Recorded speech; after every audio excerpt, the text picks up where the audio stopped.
ஸ்ரீ ராம நவமி உற்சவ விழா 38ஆம் ஆண்டு. எவ்வளவு சிறப்பு பாருங்க.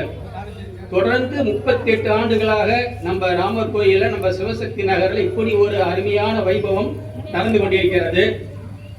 நேற்று சுவாமியுடைய ராமநவமியுடைய உற்சவம் திருமஞ்சனம் சிறப்பாக நடைபெற்றது. ரொம்ப ரொம்ப அருமையா இருந்தது. நேற்று பார்த்தோம்னாங்க ராமருடைய முகத்துல அவ்வளவு ஒரு புன்னை நான் பார்க்கும் பொழுது எண்ணிக்கை இல்லாத அளவுக்கு உண்மையிலேயுமே சிரிக்கிற மாதிரி இருந்தார். நான் நிஜமாலுமே சொல்றாங்க, நேற்று ராமரை பார்க்கும் பொழுது மற்ற நாள்ல பார்த்ததை விட அவர் ரொம்ப பொலிவாக எழிலாக இருந்தார். அப்பதான் யோசிச்சேன் என்ன காரணமா இருக்கும் அப்படின்னு யோசிச்சா, நேற்று அவர் பிறந்த நாள் அப்படின்னாவே எல்லோருக்கும் ஒரு மகிழ்ச்சி. அப்ப ஆண்டவனுக்கே அந்த ஒரு மகிழ்ச்சி இருந்ததை நான் நேற்று பார்த்தேன். அப்படிப்பட்ட ஒரு சிறப்பான ராமநவமி திருவிழா இங்க 38 ஆண்டு காலமாக நடந்து கொண்டிருக்கிறது. அதுலயே கோயில் நிர்வாகிகள் அனைவருக்கும் என்னுடைய பணிவான வணக்கத்தை தெரிவித்துள்ளேன். அதாவது தொடர்ந்து 15 வருஷமா நடுவில் அந்த கொரோனா காலகட்டத்திலேயே ஒரு 2 வருஷம் நடக்கல.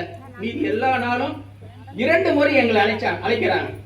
ராமநவமிக்கு ஒரு முறை, அதே போல கந்த சஷ்டி திருவிழாவுக்கு ஒரு முறை. இந்த மாதிரி 2 முறை எங்களை அழைக்கக்கூடிய திருக்கோவில் நிர்வாகிகளுக்கு என்னுடைய பணிவான வணக்கத்தை தெரிவித்துக் கொள்கிறேன்.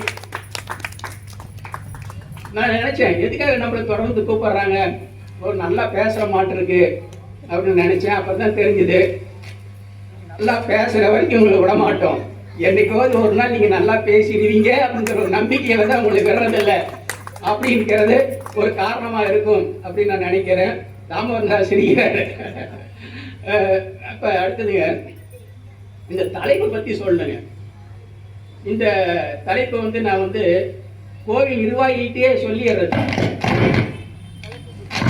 எப்பொழுதும் நீங்களே ஒரு தலைப்பை கொடுத்துருங்க. ஏன்னா எனக்கு தெரிஞ்ச தலைப்பில் நான் பேசுறதை விட நீங்க ஒரு தலைப்பு கொடுத்தா அதுக்கு நாங்க தயார் செஞ்சுட்டு வருவோம். அதனால நீங்களே ஒரு தலைப்பை கொடுத்துருங்க அப்படின்னு அவங்க கிட்ட கேட்கறது. அப்படி கொடுக்கும் பொழுதுங்க அவங்க கேட்கும் பொழுது அவங்க கொடுக்கிற தலைப்புகள் அப்படின்னு பார்த்தா ரொம்ப கடுமையான ஒரு தலைப்பா தான் கொடுக்குறாங்க. எது சாதாரணமா பேசிட முடியாது. இப்ப ஒரு பட்டிமன்றம்னா ஏதாவது ஒரு தலைப்பு, அதாவது தாயா, மனைவியா, மகனா, மகளா அப்படின்னு ஒரு ஜென்ரலா ஒரு தலைப்பு கொடுத்தா பேசுறது ரொம்ப ஈஸி. நாம் எதுவுமே தயார் பண்ண வேண்டாம். அப்படியே இங்க உட்கார்ந்து பேசிக்கலாம். ஆனா இந்த தலைப்புகள் அப்படின்னா நம்ம படிச்சுட்டு வரணும். இப்ப உதாரணமாக இதுக்கு முன்ன தலைப்புகள் நீங்க பாருங்களேன். கந்த புராணத்தில் பெரிதும் இருப்பது பக்தியா மனித நேயமா அப்படின்னு ஒரு தலைப்பு. அப்ப நம்ம கந்த புராணத்தை படிச்சுட்டு வரணும். அதுக்கு முன்னால ஒரு தலைப்பு, அறுபடை வீடுகளில் மிகச்சிறந்தது திருப்பரங்குன்றமா திருச்செந்தூரா. இது என்னன்னு நான் சொல்றதுங்க. இப்படி ஒரு தலைப்பு கொடுத்து நம்மளை நிறைய படிக்க வைப்பாங்க. அதே போல சென்ற ஆண்டு ஒரு தலைப்பு கொடுத்தாங்க, விரதங்களில் மிகச்சிறந்தது சஷ்டி விரதமா கார்த்திகை விரதமா அப்படின்னு ஒரு தலைப்பு கொடுத்தாங்க. இந்த முறை தசாவதாரங்களில் மிகச்சிறந்தது ஸ்ரீ ராம அவதாரமா ஸ்ரீ கிருஷ்ண அவதாரமா. எனக்கு இந்த தலைப்பு கொடுத்ததுல இருந்துங்க நான் லட்சுமணன் ஆயிட்டேன். ஏன் லட்சுமணன் நான் அப்படின்னா, லட்சுமணன் 14 ஆண்டுகள் தூங்காம சேவகம் பண்ணார் ராமருக்கு. நானும் இந்த 1 மாத காலமா தூங்கவே இல்லை. திடீர்னு ராத்திரி 3 மணிக்கு எழுந்துச்சா இதை பத்தி யோசிக்கிறது. ராமரை சொல்லலாமா, கிருஷ்ணரை சொல்லலாமா, ராமரை தீர்ப்பு சொல்லலாமா, கிருஷ்ணரை தீர்ப்பு சொல்லலாமா. ஒரு நாளைக்கு திடீர்னு பார்த்தா ராமர் உயர்ந்து நிற்பார், சரி நம்ம ராமரை சொல்லிடலாம். ஒரு நாள் நம்ம பார்த்தோம்னா கிருஷ்ணர் ரொம்ப உயர்ந்து இருப்பார், சரி கிருஷ்ணரை தீர்ப்பு சொல்லலாம். சரி 2 பேரையும் சொல்லிடலாமா, ராமரும் சிறந்தவர் கிருஷ்ணரும் ரொம்ப உயர்வானவர் அப்படின்னு சொல்லலாமா அப்படிங்கிறது ஒரு பெரிய குழப்பத்துல இனி ஆழ்த்திட்டாங்க. இந்த குழப்பத்தை தீர்ப்பதற்காக இங்க 6 அறிஞர் பெருமக்கள் வந்திருக்காங்க. இந்த 6 அறிஞர் பெருமக்களும் தொடர்ந்து நமக்கு இந்த 3-4 ஆண்டுகள் அல்லது அதற்கு மேலாகவும் இவங்க சிவகாமி மேடம்லாம் நான் ஆரம்பத்திலிருந்தே பேசுறாங்க, மற்றவங்களும் எல்லாரும் பேசுறாங்க. குறைந்தது எல்லாரும் 3 ஆண்டுகளுக்கு மேல தொடர்ந்து இங்க வரக்கூடிய எல்லாருமே மிகச்சிறந்த அறிஞர்கள். எல்லாருமே பள்ளியில ஆசிரியர்களாக பணிபுரிகிறார்கள். அவங்கள பற்றி நான் வந்து அவங்க பேச வரும் பொழுது அவங்கள பற்றி ஒரு அறிமுகம் நான் வந்து கொடுக்குறாங்க. இப்போ தலைப்பு வந்து தசாவதாரத்தில் மிகவும் சிறந்த அவதாரம் ஸ்ரீ ராம அவதாரமே, ஸ்ரீ கிருஷ்ண அவதாரமே தலைப்பு. நாம் இப்போ 7 மணிக்கு தொடங்கியிருக்கோம், 8:30 மணிக்கு முடிச்சிருவோம் அப்படிங்கிற ஒரு உறுதிமொழியை நாங்கள் இங்கே கொடுத்துக்கிறோம். ரெண்டாவது வந்து இங்கே பேசுகிறவங்களுக்கு தெரியும் ஆடியன்ஸு அவங்கள வந்து எந்த அளவுக்கு கவனிக்கிறாங்க, அவங்கள இன்ட்ரெஸ்ட் எப்படி இருக்கு, இதோட நிறுத்திக்கலாமா போதுமா அப்படிங்கிறதும் நமக்கு தெரிஞ்சிருங்க. இப்போ ஒரு சிறப்பான தலைப்பை கொடுத்த நிர்வாகிகள் அவங்க அடுத்த வருஷம் என்ன தலைப்பு கொடுப்பாங்க முன்னாடி இப்பயே ரெடி பண்ணியிருப்பாங்கன்னு நான் நினைக்கிறேன். இன்னொரு ஒரு சிறப்பான செய்தி என்னன்னாங்க, நேற்று நடந்த நிகழ்வு இந்த சாமியோடைய ராமநவமியை முன்னிட்டு நடந்த நிகழ்ச்சியில் ஒரு அம்மையார் அவங்க ராமநாம மகிமை பற்றி பேசினாங்க. ரொம்ப நல்லா பேசினாங்க. அவங்கள நான் அப்போ பார்த்து சொன்னேன், அதாவது வித்தவுட் ப்ரிப்பரேஷன் ஒரு 15 நிமிஷம் ரொம்ப அதாவது அந்த கேட்சிங் நமக்கு அவங்க என்ன விஷயம் சொன்னாங்க அப்படிங்கிறத புரிகிற மாதிரி பேசினாங்க. அவங்கள வந்து ரொம்ப பாராட்டுக்குரியவங்க. அவங்கள கூட பட்டிமன்றத்துக்கு குழு வந்து பரிசீலனை செய்யலாம் அப்படிங்கிறது அவங்களுடைய ஒரு பரிசீலனைக்கு நான் வைக்கிறேன். அப்புறம் அடுத்தபடியாக ரேவதி முருகானந்தம் அவர்கள் என்னுடைய துணைவியார் அவர்கள் ராமநாம மகிமை பற்றி பேசினாங்க. ரொம்ப நல்லா பேசினாங்க, ரொம்ப நல்லா பாடுனாங்க. அவங்களுக்கும் வாழ்த்துக்கள்.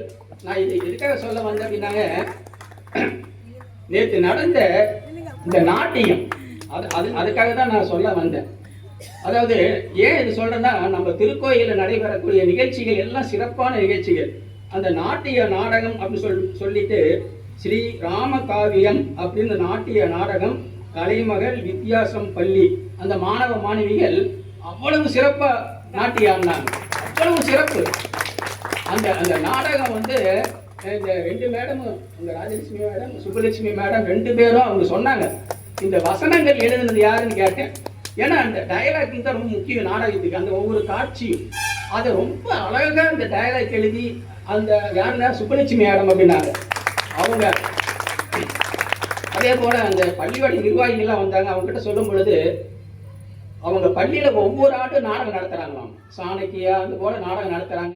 அவங்க பள்ளியில ஒவ்வொரு ஆண்டும் நாடகம் நடத்துறாங்களாம். சாணக்கியா அந்த போல நாடகம் நடத்துறாங்கன்னு கேள்விப்பட்டேன். அந்த பள்ளியிலிருந்து யாராவது ஒரு மாணவன் மிகப்பெரிய நடிகராக தமிழ்நாடே போற்றக்கூடிய ஒரு சூப்பர் ஸ்டாரா வருவார், நிச்சயம் வருவார் அப்படிங்கிற ஒரு நம்பிக்கை இந்த ராமர் வந்து நடத்தி கொடுப்பார் அப்படிங்கிறது. மிகப்பெரிய சூப்பர் ஸ்டார் வரும். ஏன்னா அந்த அளவுக்கு நடிச்சாங்க அந்த பசங்க எல்லாம். அது அந்த ராமரை நடிச்சவர் ஒரு சிறுவன் வந்துங்க கம்பராமாயண பாடல்லாம் அழகா பாடினாப்புல, ரொம்ப நல்லா பாடினாப்புல. எந்த இடத்துலையுமே பிசிறு தட்டல. அந்த வசனங்கள் சொல்லும் பொழுது தேர்ந்த ஒரு ஒரு எப்படி ஒரு நடிகர் அதே போல பண்ணாங்க. இன்னொரு செய்தி என்னன்னாங்க, மலேசியாவில் ராமநவமி ரொம்ப சிறப்பாக நடைபெறலாம். மலேசியா நாட்டில் ராமநவமி ரொம்ப சூப்பராக நடக்கும். அந்த மலேசியாவில் ராமநவமி நடக்கும் பொழுது இது போல நாடகம் நடத்துவாங்களாம். ராமாயணம் சம்பந்தமான நாடகங்கள் நடத்துவாங்களாம். அப்படி நாடகம் நடத்தும் பொழுது அங்கு உள்ள திரையரங்குகள்லாம் கூட்டமே இருக்காதாம். எல்லா கூட்டமும் எங்க இருக்கும்னா அந்த நாடகத்துல தான் இருக்குமா. அப்படி எனக்கு அதை பார்க்கும் பொழுது ஓ நம்ம மலேசியா மாரி நம்ம ஊர் ஆயிடுச்சா அப்படிங்கிற மாரி எனக்கு தோன்றியது. சரி, இப்ப ஒரு நகைச்சுவைக்காக சொல்லுவாங்க, ராமாயணத்துல வில்லன் யார் அப்படின்னு சொல்லிட்டு ஒரு ஆசிரியர் ஒரு மாணவனை கேட்டாங்களாம், ராமாயணத்தில் வில்லன் யார்? இந்த மாணவன் என்ன சொன்னாங்களாம், ராமாயணத்தில் வில்லன் ராமன் அப்படின்னாங்க.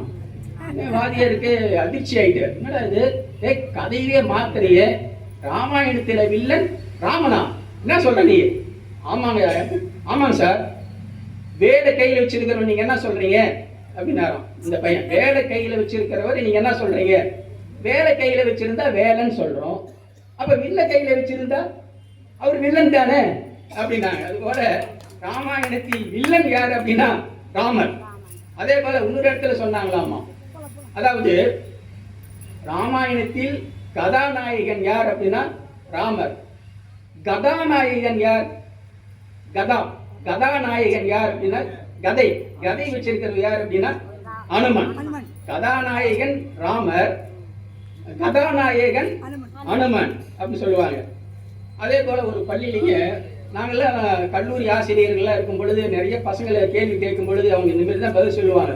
கம்பராமாயணத்தை எழுதியது யார் அப்படின்னு கேட்டோம்னா பையனுக்கு பதில் தெரியல. டேய், கேள்வியிலேயே பதில் இருக்கு, நல்லா யோசிச்சு சொல்லு, நல்லா யோசி, கேள்வியிலேயே பதில் இருக்கு. உடனே அவன் பார்த்தான், கம்பன் சொல்லுவான்னு நம்ம எதிர்பார்த்தோம்.